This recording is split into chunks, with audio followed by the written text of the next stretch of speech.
Welcome to A Global Kitchen. Today I'm talking about Vietnamese rice crackers. I'm going to tell you what to look for when you're buying them, how to prepare them, how to store them, and what dishes they go best with. I like to think of these rice crackers kind of like tortilla chips, as they're great to munch on their own. You can spoon up salads with them or scoop up dips. At the store, you're going to want to look for a certain type of packaging. They typically come in these hard plastic cases, and inside each package about 6.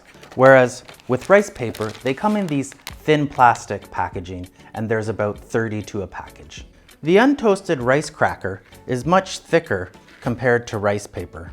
Normally they're called rice crackers, but they really should be called tapioca rice crackers, as they're made with tapioca flour, rice flour, water, salt, and black sesame seeds or white sesame seeds. Traditionally, they're toasted over a barbecue or a clay pot, but toasting them in a hot oven is quicker and much more practical.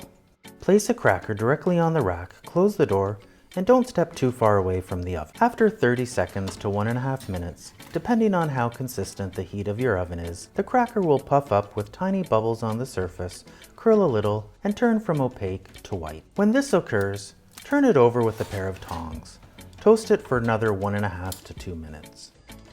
During the toasting, if you notice that one area is remaining opaque, turn it over once more, often around the 3-minute mark. The cracker is fully toasted when it's crisp and lightly golden brown. Once you get comfortable toasting the crackers, you can easily toast 2 crackers at a time. Notice the difference in how the untoasted and toasted rice crackers look. You can store the untoasted rice crackers in the cupboard for several months.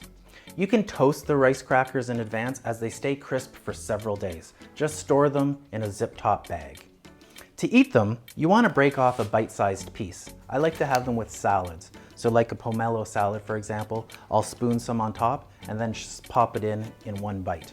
I also like to have it with spicy lemongrass mushrooms, or I use it to scoop up homemade dips. If you can't find Vietnamese rice crackers in your local stores, the round 2-inch Japanese rice crackers are a perfect substitute. I really hope that you've enjoyed this basic pantry episode. Please check out the others in the series. Don't forget to hit the like button and to subscribe to A Global Kitchen. Bye and happy cooking.